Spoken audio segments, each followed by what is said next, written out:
चलिए जानते हैं आज की देश और दुनिया की सिलेक्टेड काम की और महत्वपूर्ण 50 बड़ी खबरों को सिर्फ 10 मिनट में। पर अभी तक आपने इस वीडियो को लाइक नहीं किया तो लाइक कर दीजिए। तो चलिए वीडियो स्टार्ट करते हैं। केंद्रीय कर्मचारियों को 2022 की सबसे बड़ी खुशखबरी, सरकार ने महंगाई भत्ते में 14% के बम्पर उछाल का किया ऐलान।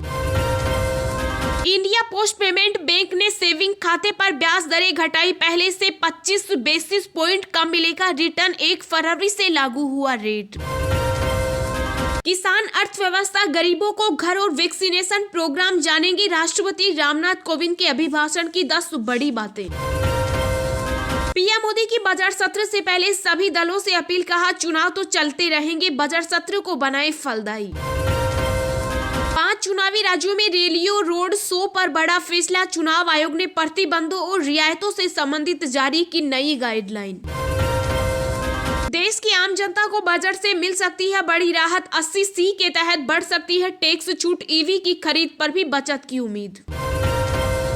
वित्त मंत्री निर्मला सीतारमण ने पेश किया इकोनॉमिक सर्वे, वित्तीय वर्ष 2023 के लिए 8 से 8.5% की विकास दर का अनुमान। गृह मंत्री अमित शाह ने चुनाव से पहले कांग्रेस पर साधा निशाना, कहा गांधी परिवार के लिए गोवा था वेकेशन स्पॉट। केंद्र सरकार ने फैमिली पेंशन पर जारी किए नए नियम, मृत सरकारी कर्मचारी के इन बच्चों को भी मिलेगा लाभ। कांग्रेस नेता शशि थरूर ने पीएम मोदी पर कसा तंज, कहा ओमिक्रॉन वायरस से ज्यादा खतरनाक है ओ मित्रों। सपा प्रमुख अखिलेश यादव ने नामांकन से पहले कहा 2022 तक किसानों की आय कैसे होगी दोगुनी, चर्चा करे बीजेपी। कोरोना के खिलाफ लड़ाई में गेम चेंजर साबित हो सकती है नेजल वैक्सीन, तीसरे चरण के ट्रायल को मिली मंजूरी। बीजेपी उत्तराखंड में 1 फरवरी से शुरू करेगी मेगा पोल कैंपेन, रैलियों को संबोधित करेंगे 3 मुख्यमंत्री। बीएसएनएल के डेली 3G डेटा वाले 2 प्रीपेड प्लान हुए लॉन्च, 1 फरवरी से देश भर में हो रहे लागू। पूर्व सीएम अमरिंदर सिंह का कांग्रेस पर हमला, बोले पंजाब को सुरक्षित सरकार की जरूरत, सिद्धू को बताया कमजोर। अरुणाचल प्रदेश में कोरोना वायरस के बढ़ते मामलों के बीच 14 फरवरी तक बढ़ी पाबंदियां, जारी रहेगा नाइट कर्फ्यू। कोविड-19 की तैयारी के संबंध में सरकार को निर्देश देने वाली याचिका पर सुनवाई से हाई कोर्ट का इनकार। पीएम मोदी ने वर्चुअली रैली में कहा यूपी में 5 साल पहले दबंग और दंगाई ही कानून थे, दंगों पर उत्सव मनाती थी सपा सरकार। बीजेपी और कांग्रेस ने बागियों में मनाने के लिए उत्तराखंड में चला अंतिम दांव, पार्टी से बाहर करने का दिया अल्टीमेटम। सीएम योगी आदित्यनाथ ने अखिलेश यादव पर बोला हमला, कहा मुजफ्फरनगर दंगे के खून से रंगी है सपा की टोपी।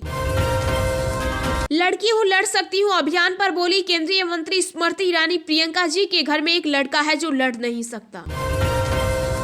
पेगासस मुद्दे पर सरकार को घेरने की तैयारी में विपक्ष, मल्लिकार्जुन खड़गे बोले निजता का किया गया हनन।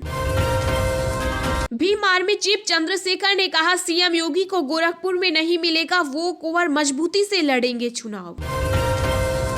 देश में पिछले 24 घंटे में कोरोना वायरस के 2,09,000 नए केस आए सामने, 959 लोगों की हुई मौत।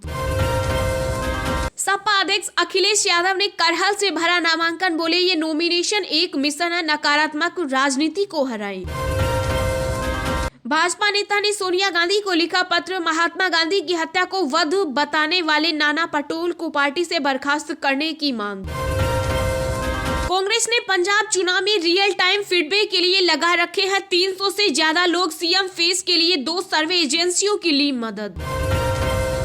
यूपी के करहल में अखिलेश यादव के खिलाफ बीजेपी ने केंद्रीय मंत्री एसपी सिंह बघेल को दिया टिकट।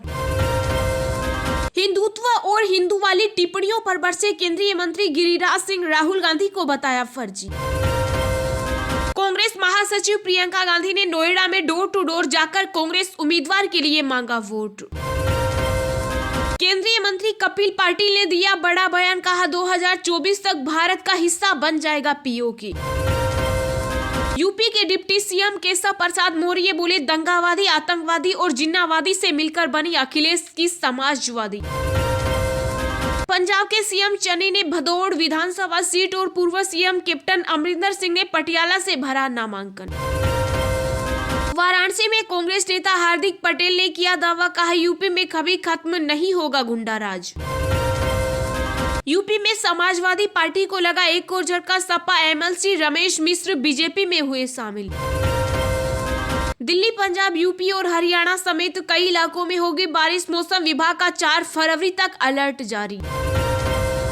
हिमाचल प्रदेश में 9वीं से 12वीं कक्षाओं के लिए 3 फरवरी से खुलेंगे स्कूल, 5 डे वीक की व्यवस्था भी हुई खत्म।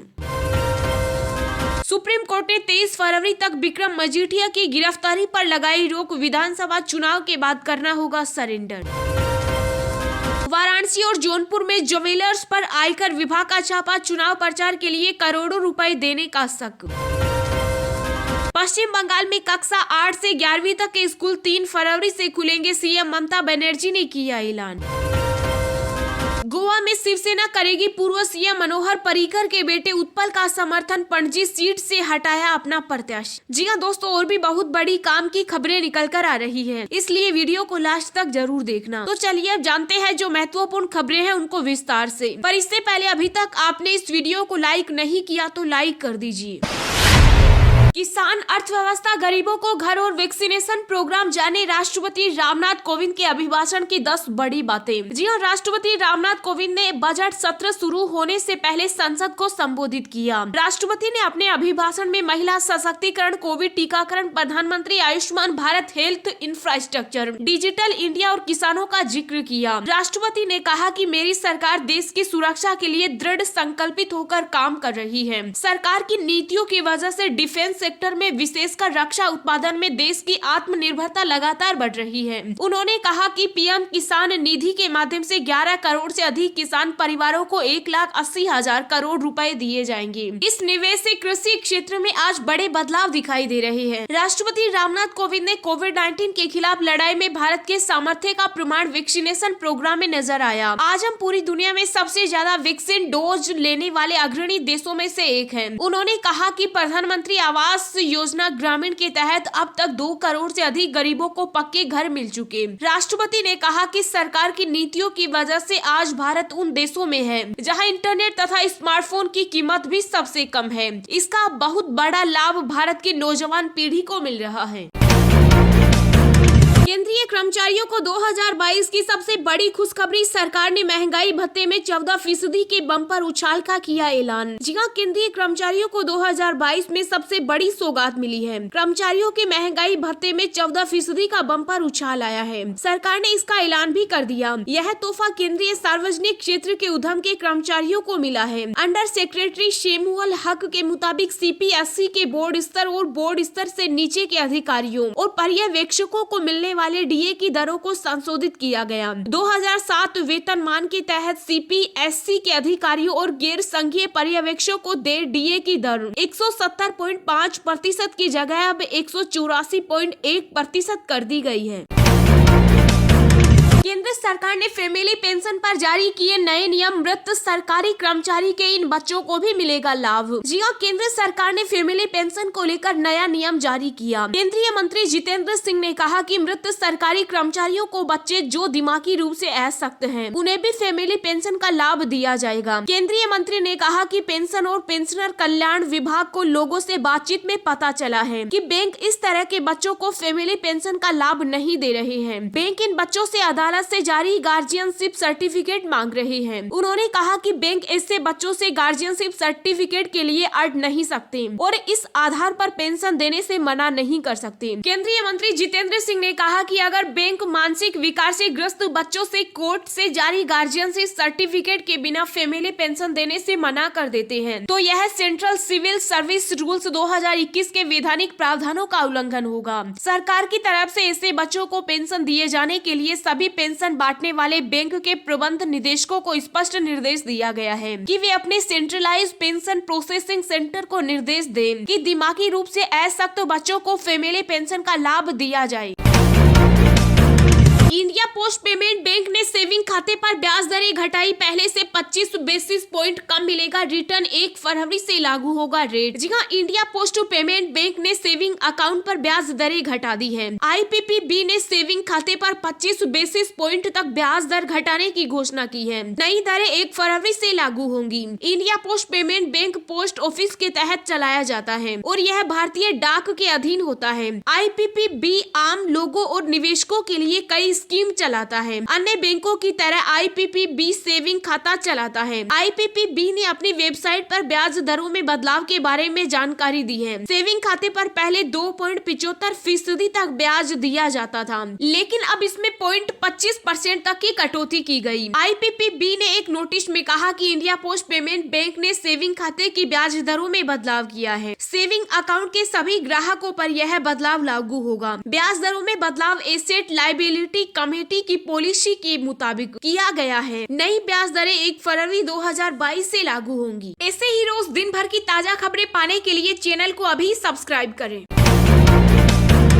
5 चुनावी राज्यों में रैलियों रोड शो पर बड़ा फैसला। चुनाव आयोग ने प्रतिबंधों और रियायतों से संबंधित जारी की नई गाइडलाइन। जी हां, आगामी 5 राज्यों में होने वाले विधानसभा चुनाव में बड़ी फिजिकल रैलियों पर फिलहाल रोक जारी रहेगी। चुनाव आयोग ने 11 फरवरी तक रैलियों पर प्रतिबंध बढ़ा दिया है, लेकिन कई पाबंदियों में ढील दी गई है। केंद्रीय चुनाव आयोग की बैठक में यह अहम फैसला लिया गया है। इसके साथ ही आयोग ने मतदान के पहले 2 चरणों वाले निर्वाचन क्षेत्रों में अधिकतम 1000 लोगों के साथ सार्वजनिक सभा करने की अनुमति प्रदान की है और घर घर जाकर चुनाव प्रचार करने के लिए नियमों में भी ढील दी है। चुनाव आयोग ने एक बयान में कहा कि घर घर प्रचार अभियान में सुरक्षा कर्मियों को छोड़कर अब 10 व्यक्तियों की जगह 20 लोग शामिल हो सकेंगे, जबकि इंडोर बैठक के लिए भी लोगों की क्षमता 300 से बढ़ाकर 500 कर दी गई है। प्रचार के लिए वीडियो वैन को भी कोविड-19 प्रतिबंधों के साथ निर्दिष्ट खुले स्थानों पर अनुमति दी गई है।